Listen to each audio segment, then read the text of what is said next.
Good morning. Welcome to our webinar on running effective mail fundraising campaigns. We're excited that you're with us. Whether you're watching it live with us right now at 10 a.m. Eastern Daylight Time, or you're watching it some other point in time in the future, we're glad that you were able to join us for this time. This is our first, and what you'll see is a regular weekly live hangout that we're going to have here. I am joined today by Hugh Ballou. Hugh is our founder and president of CenterVision Leadership Foundation. He's here today, actually set in Blacksburg, Virginia, with Bill Gilmer. Bill is the president of WordSprint. Bill and the organization have been working with nonprofits since 1990. The organization itself has been in existence since 1986. Bill is an expert when it comes to running effective mail fundraising campaigns, and we're so excited to have him here with us. Bill is a father of two. He's got two young girls, and I'm certain he's ready for them to get back to school. Bill, it's great to have you with us. Bill, Hugh, take it away. Greetings, everyone. We're sitting in Southwest Virginia in the mountains on a nice, cool day, and we're actually queued up with some coffee.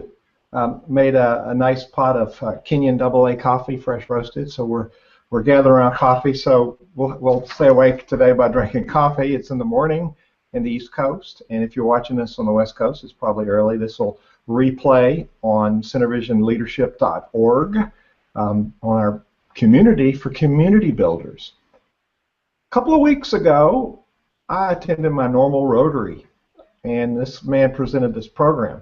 And he said, we've done some research on how nonprofits can improve their response to mailings. And so I had some conversations with the man that made that presentation, Bill Gilmer. And I listened to this presentation, and this guy has a niche. He knows how people can frame their mailings, time them, and target the right people for the right message. And so all of us in church, nonprofit, and social benefit work really struggle with staying in touch with our stakeholders, stay in touch with our community builders, and stay in touch with the people who are fans and advocates for what we do. And so I've asked Bill to come and do this session with us, and Bill will have an article in the December issue of Nonprofit Performance Magazine. And below this video on the replay page, we will have a handout for you so you can read the notes about how to have more effective presentations. So, Bill, that was a pretty good introduction he gave you. I've enjoyed getting to know you in the short term, and I've enjoyed picking your brain. Likewise. And so your niche is helping nonprofits formulate a campaign with their constituents. So tell us a little more about that. I'm probably not saying it just right. It is a niche, and I think it's best understood if you understand how we got into it. Years ago, back in the 1980s, that Todd referred to, we were a printing company, and we had mail services. And we started paying attention to some of the pieces that came through our plant, and how many of those were solicitation pieces for nonprofits trying to raise money. And we got keenly interested in this because these were our favorite clients.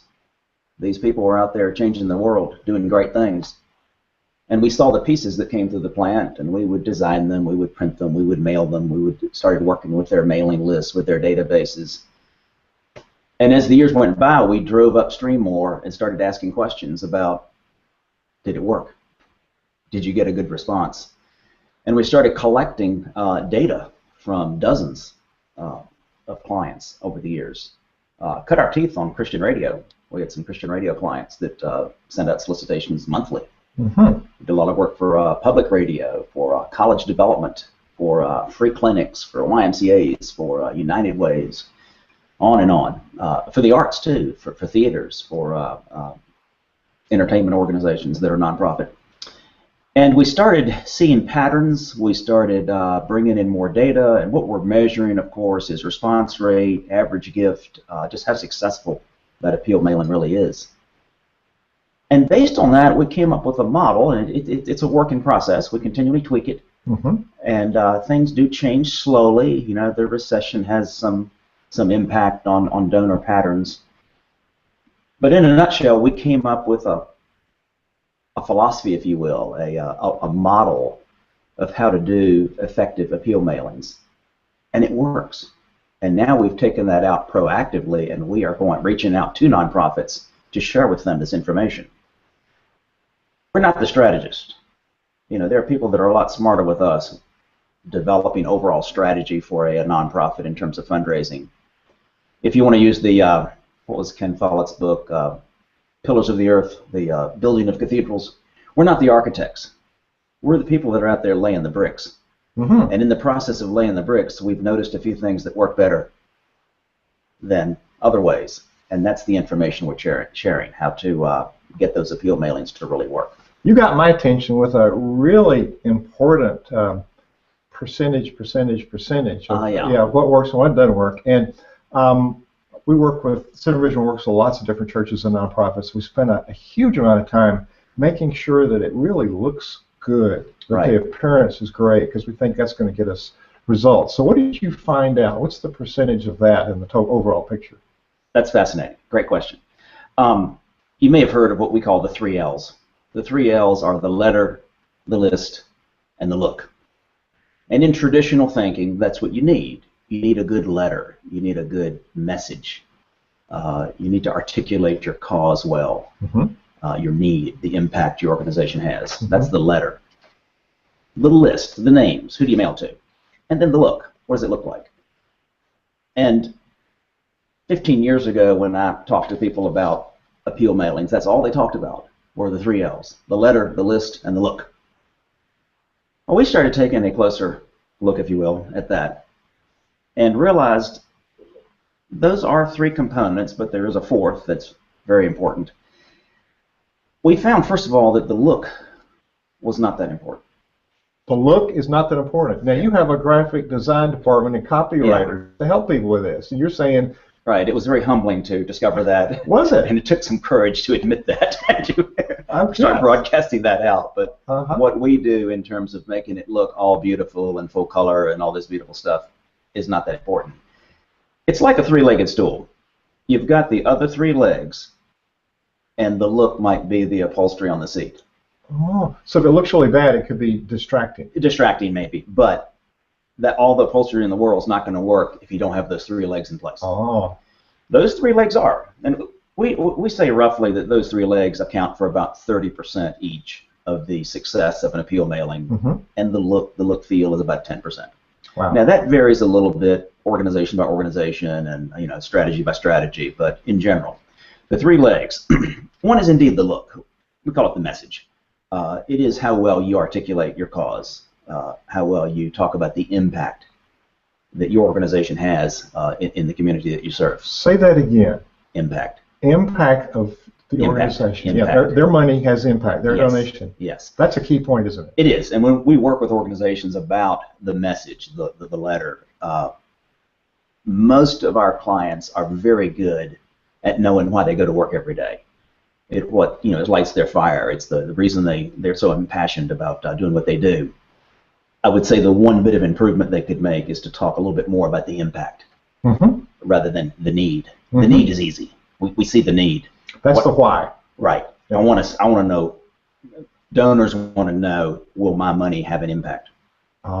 So that's the message. Okay, the list is important. We call it the people. The right message to the right people, like Marketing 101, right message to the right people. This gets a little bit more difficult, especially in today's fluid society. Is your message, is your letter really hitting the people that you think it's hitting, or the people it should be hitting? The U.S. Post Office keeps statistics on this, and they say that 40% of all mail does not reach the intended recipient. 40%. 40%. Databases are difficult to manage, to keep up to date, especially if you do any solicitations to businesses. People change positions. Your letter might not get to the right person in that position now. So we do a lot of work with clients on database management, how to improve the list, how to keep it clean, how to create a database culture in your organization. We can talk some more about that later. But yeah, the right message to the right people. The look, as we said, not as important.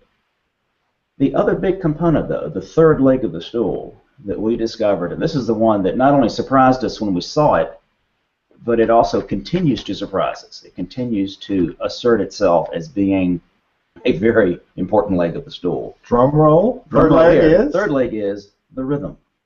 The rhythm. The rhythm. The right message to the right people with the right timing.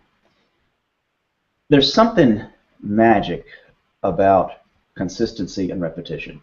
And I might betray my BA and religion background to talk about, as humans on the planet, what a cyclical experience that is for us. But there's something about consistency and repetition that allows humans to achieve their greatest. And there have been all kinds of studies done on this in all sorts of realms, whether it's professional athletes or great musicians, or it is the day in and day out rhythmic application and practice that renders these high results. Well, in the nonprofit appeal realm, it is the rhythm and consistency of the appeal. And all I mean by this is you get the best brains in your organization together. Mm-hmm. Maybe you talk to some of your best donors. Mm-hmm. Maybe you talk to Center Vision. You determine how many touches you want to have by mail with your prospect donor base in the year. It might be 2 times, might be 4 times. It really depends on, might be monthly. Depends on the organization. But let's say, for example, you decide that you're going to do a spring appeal mailing and you're going to do a year-end mailing in November. Mm-hmm. Those are going to be your 2 big, and the other 2 seasons you're going to do an informational newsletter.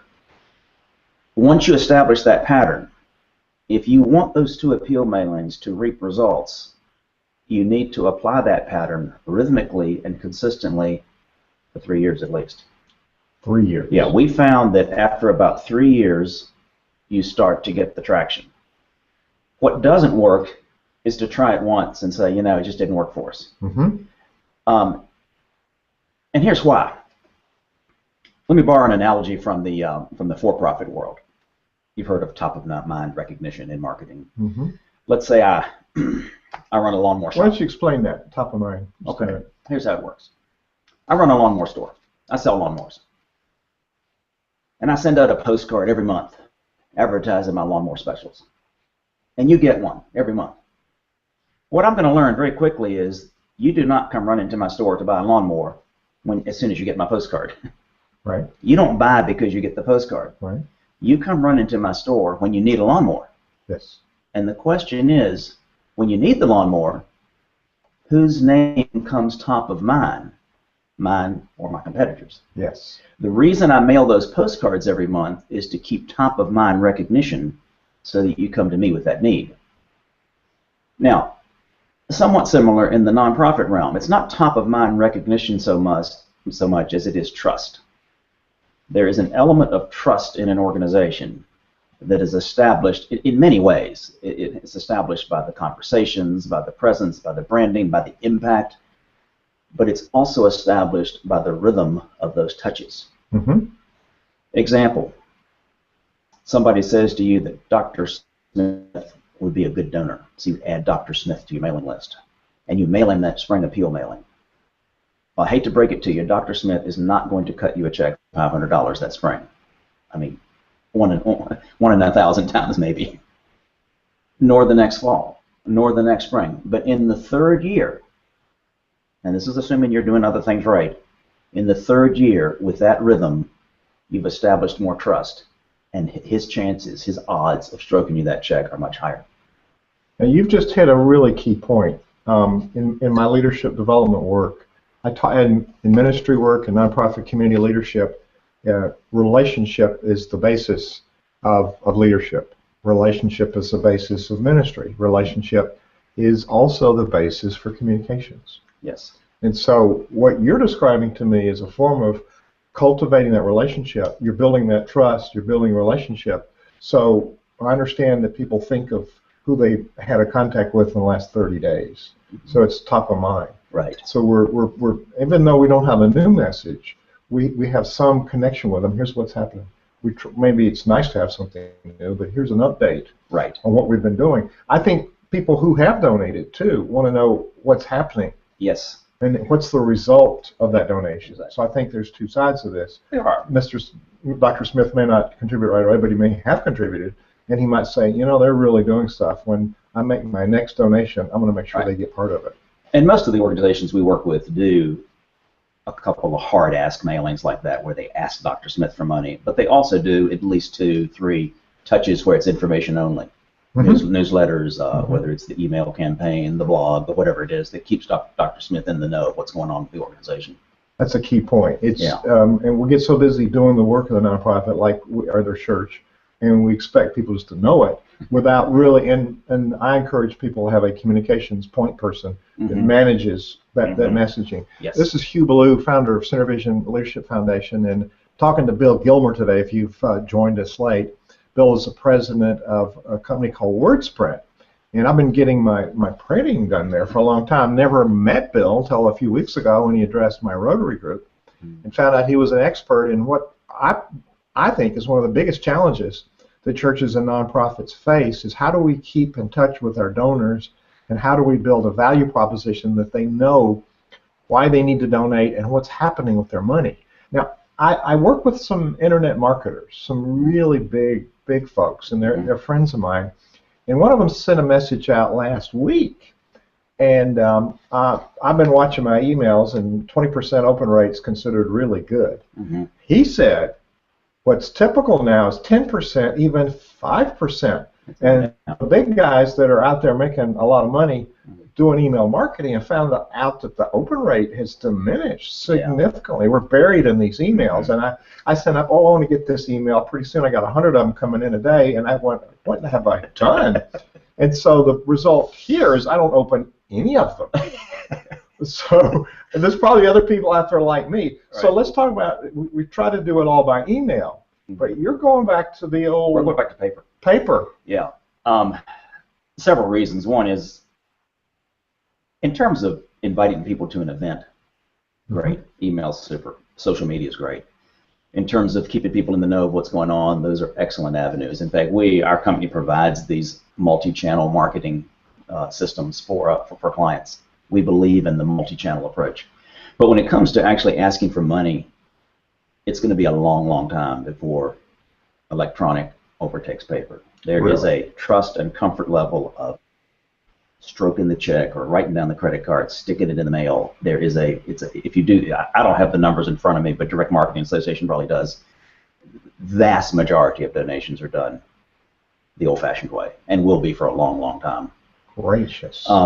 So yeah, we do. And the other thing that's happened is that you probably read some of the articles recently. Scientific American had one recently about the resurgence of paper in terms of retention and understanding of content. You know, they do studies on like school kids and give them the same story electronically and the same story on paper, and then do the reading comprehension. Reading comprehension is 30-40% higher when it's paper. Really? Yeah, and it's not, you know, they've discounted a lot of it. It's not just the glare and the screen and the things you might think. There's something spooky going on there. Maybe it's the smell of the words. it's something about it. Something about it. So yeah, we are big believers in the fundraising aspect being done. Now I'm not saying that there are not social media campaigns that work. We work with clients all the time doing things like, crowd tilt and these other things that'll raise money. We have a client just a few months ago that raised $35,000 in 30 days on a little Facebook social media campaign that they designed and executed themselves. So there are places for that. But for the backbone of an organization's appeals, we highly recommend. I mean, the statistics show you do the mail. Do the mail piece. And what I'm hearing you say is you're cultivating long-term permanent relationships so people are on board for the long term. Yes. And this flash campaign you just talked about, for lack of a better word, may be a one-time phenomenon. Could be. I don't really know the long-term result. We haven't analyzed that one yet. But I bet for long-term relationships, nothing beats the letter that you get in the mail. Well, it sounds like you've lived in the trenches and really done the research. And you showed me on your computer there's some stats that you keep. So you have real stats to back up what you're talking about. Yeah, and like I said, this is not self-serving in any way, because in fact it says that the part we do is not that important, making it look pretty. But But this is what works. If you Yeah. want something that works, this is what works. Well, I went to you for my campaign because you know it works, and you helped me put. I don't want to have to figure it out. Right. So I went to the expert. Right. And so what you do is you help design it, then you mail it, Mhm. then you keep track of the stats. Right. And so then you advise me on what to do next. How to improve it. Yeah. And you and I are on the verge of a campaign for my Yes. business. Yes. And we're going to talk about CenterVision before this is over. But Okay. I'm talking to Bill Gilmer today, and I'm WordSprint. He's got a niche, and the niche is where we need to scratch. We got a hole. We're not getting the money we need to get from the people that know about us because they don't know the right stuff, and we're not cultivating the relationship. Right. I want to stump you here a minute. It's a trick question. Okay. If I give people a place to ask questions, would you be willing over the next months to respond to questions? Absolutely. Love to. We Right. would love to share what we've learned, because it helps nonprofits, and nonprofits make the world a better place. Yes, and we've reframed nonprofit, which is the technical word. Really, the technical word is non-tax, but we know the word nonprofit to be a generic description. Right. But it's a non-tax or tax-exempt organization. Mm-hmm. We're really in the social benefit work. We're providing Mm-hmm. benefit to society, whether Yes. we're church or nonprofit, educational, Mhm. membership organization, whatever. Mm-hmm. So there's a lot of value that, and I'm a champion for changing the term, changing the language. Mhm. Therefore, we change our thinking. Mhm. And what you got me doing is changing my thinking about, oh my word, why am I trying to do this? I don't know anything about it. Why don't I talk to somebody that knows Right. something about it? Exactly. So we're going to have a link below this. If you don't see it yet, come back tomorrow. We'll have a link where Bill's given us a handout, and we're going to do a short post on the vlog, if it's okay, about Okay. some of the key points maybe from the handout. And then in there'll be a place for people to ask questions. Okay. Good. And so we can have an interactive session. And eventually we'll have a chat space up, and we may invite Bill to do a live chat with us at some point. And he can be on his computer, and you can be on yours, and we'll have a session with specific questions. But in the meantime, send your questions to info@centervisionleadership.org. It's the URL at the top of the page. CenterVision, it's SYNER, like the word synergy, but part of it, SYNERVISION, centervisionleadership.org. And just send it at info with that URL, and we will get back to you, we promise. So if people want to talk about this, Mhm. they wanted to, and on your handout, I hope you have a contact information for WordSprint. So if they wanted to engage you in conversation, does that Mhm. cost any money? No. No. So they could call you and pick your brain or send you an email? Yes. In fact, the consulting world probably hates us because we are still driven from that model of being a printing and mailing company and don't really bill for anything until there are tangible pieces of paper involved. But yeah, we would love to share what we've learned. We find it fascinating, we find it helpful, and we would love to share. And that's our whole philosophy here at CenterVision, is to provide value to people. And then should they want to engage you, they know that you know Sure. what you're talking about. Yeah. You provide value first. Mhm. Now, you do lots of campaigns. You mentioned a few Mhm. types of organizations. Mhm. Talk about one that's been really successful and why, and then was there one you picked up that they'd had some trouble with and it was not successful? I'm sure we all have Right. success stories and ones Yes. we wish we could improve. Let me talk about the non-success first. Really? I'll save the high points for later. The campaigns that we're involved with that are not successful, and this, despite our best efforts, continues to happen. And here's why. We talked a moment ago about the right message to the right people with the right rhythm, and the importance of that rhythmic nature building trust Mm-hmm. to make an appeal campaign successful. We say it's like diet and exercise, Mm-hmm. that doing it once is probably not going to help you very much. Mm-hmm. We have clients who come to us, and despite our best advice and encouragement and suggestions, want to do it just once. It happened just 2 months ago. We had an organization came to us, and they had spent a lot of money on a designer to come up with this beautiful full-color piece. It was advertising a child care program. It was a nonprofit organization, a non-tax organization. and they needed to bring in another $340,000 to complete the project. Well, they just wanted to do it once, one-time mailing. We can't make a one-time mailing work. Mm-hmm. It's like an exercise coach cannot get you in shape from one workout. Mm-hmm. And we did it because they asked us to, and we did it. And, you know, it had some success, but it was nowhere near the returns and the average gift amounts that we like to see Mm-hmm. from the repetitive rhythmic mailings that we do. Mm-hmm. That is the story that happens again and again on the failures. The most common story is it fails because it was a one-shot deal. Mm-hmm. I talked to a client this morning. The reason I was a few minutes late this morning, I was with a client here in Blacksburg, and I came over to talk to them about their mailings, and they said, you know, we tried that scholarship idea one time last spring, and it just didn't yield the results. Mm. And I bit my tongue. I almost said, you know, I tried dieting last October 3rd, and it didn't work for me either. Yeah. I tried working out once last May, and it didn't work out for me. It doesn't work that way. It is the rhythmic application with the right message to the right people, but with that rhythmic repetition. Now, some of the better results we've had, gosh, I can go on and on here. The Christian radio stations that we work with taught us a lot of what we know about appeal mailings, because they know how to do it. They've been doing it for years. I mean, ever since Jerry Falwell, way back. There's been a lot of direct mail expertise garnered over, you know, for that type of ministry.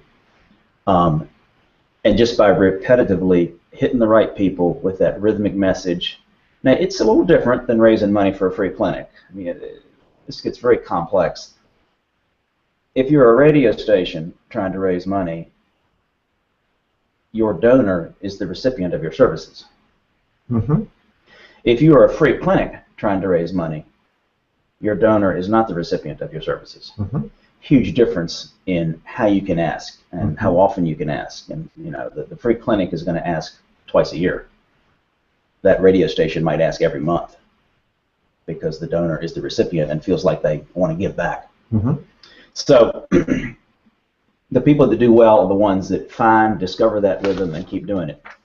The single most successful campaign we did was actually in the arts world. It was a theater complex, nonprofit, and the magic that worked here was there was some rhythm. They had some preceding rhythmic mailings.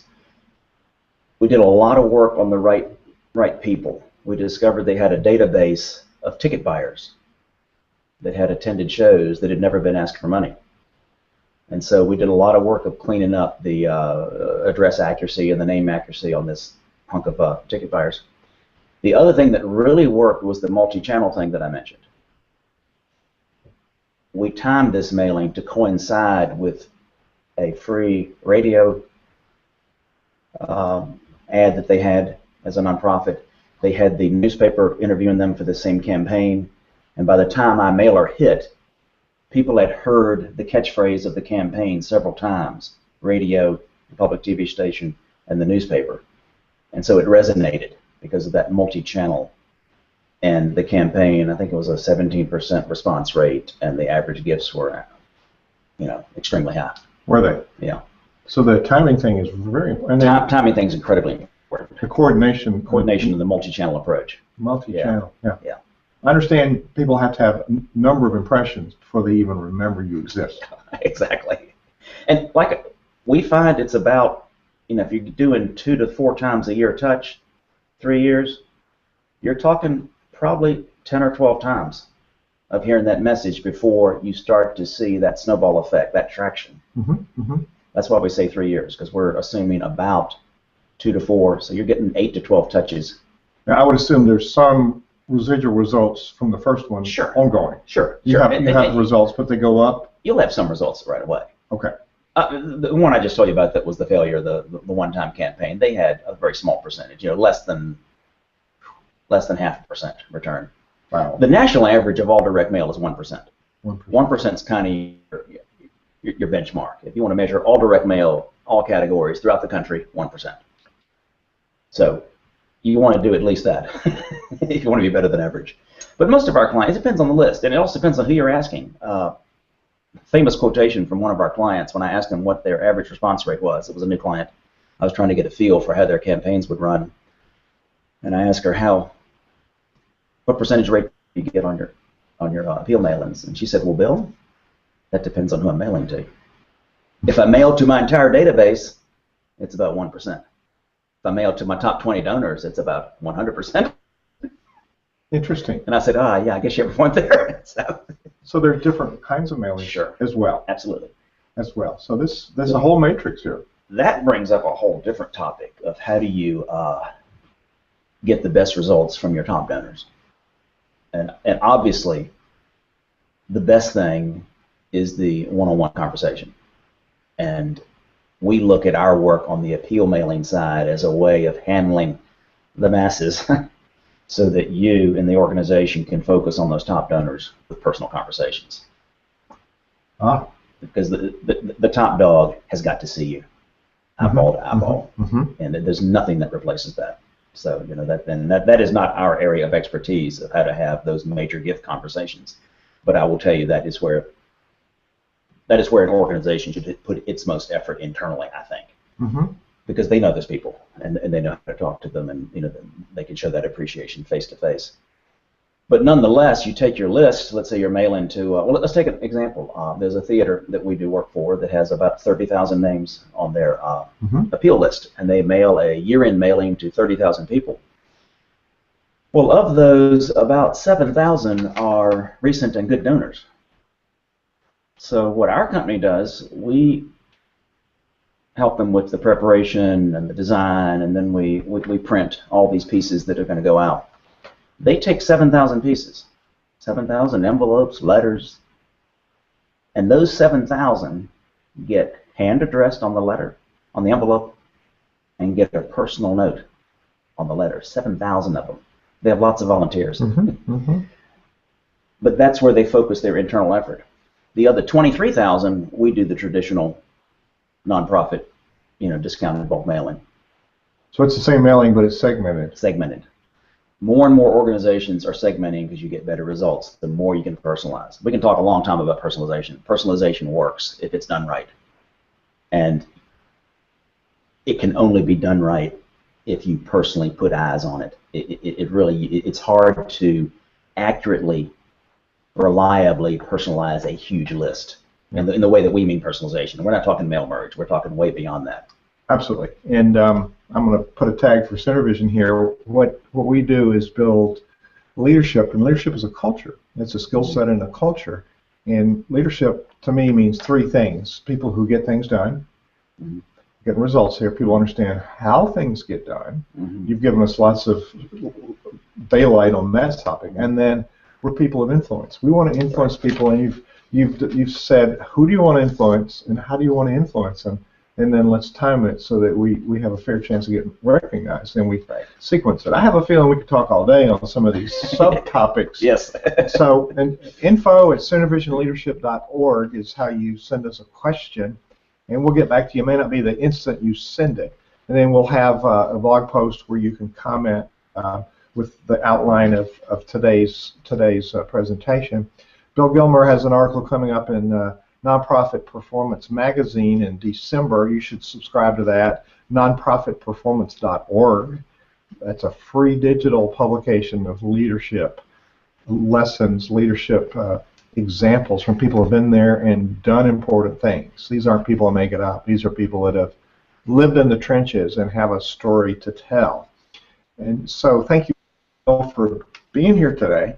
And we're going to give you some more insights from the wisdom that WordSprint, with Bill Gilmer leading it. You've shown some really good leadership skills today. So you've found the vacuum, and you've created the answer to the problem, and you're continuing to evaluate it and revise it Yes. and commit to the new result. Yes. We think we have it down and we do the same thing. Well, Right. it's time to review it and say, okay. It is a moving target. It always is. It always is. And we're in a society that's a moving target. So we have some exciting interviews coming up. So Todd, I'm going to throw it back to you and tell us some of the things coming up in the subsequent weeks. And we're normally going to do this on a Tuesday rather than a Wednesday. So please fill us in on what that looks like, Todd. Absolutely. Thanks to you. Thanks, Bill. Bill, tremendous insight. I know that I was sitting here and just gleaning so much information, and I know our members, as they're listening, whether they're listening live or they're listening on the replay, they're going to gain so much just from thinking about particularly the three-legged stool. I love the analogy there, and I think that brings the concreteness to the metaphor. And Hugh, to answer your question, we're really excited. We've got a lot of things coming up. We've got some amazing interviews that are going to be taking place over the next few weeks, and we just want to keep you guys posted on what's happening. Next week, we're going to be able to engage on Tuesday at 2 p.m., and that's 2 p.m. Eastern Time. That's what we're working for. You should be able to see these weekly Tuesday at 2 p.m. Okay? We'll have a live or a recorded video that you can come in there. Tuesdays at 2 p.m. and then on Thursdays we're going to have some kind of Q&A session that you'll be able to join us for. So next Tuesday at 2 p.m.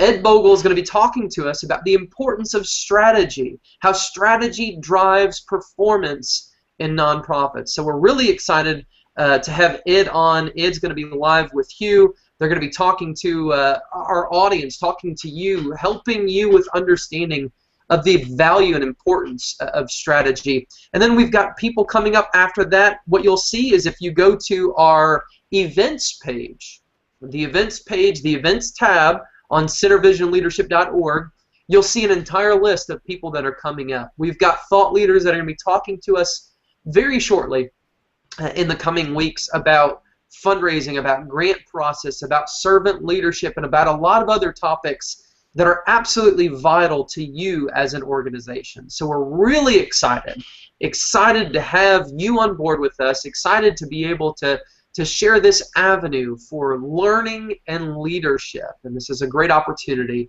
So we thank you to Bill and Hugh for kicking us off today. Really appreciate everybody being with us, and just want to say, if there are any questions that you have, as Hugh mentioned, info@centervisionleadership.org. That's the place to get us. We can answer any questions. You'll see on our blogs an opportunity to contact us, to be able to get back in touch, ask questions, and engage. We're really excited. Hugh, Bill, thank you guys so much for joining us today, and we look forward to the next time around. Thanks, Bill.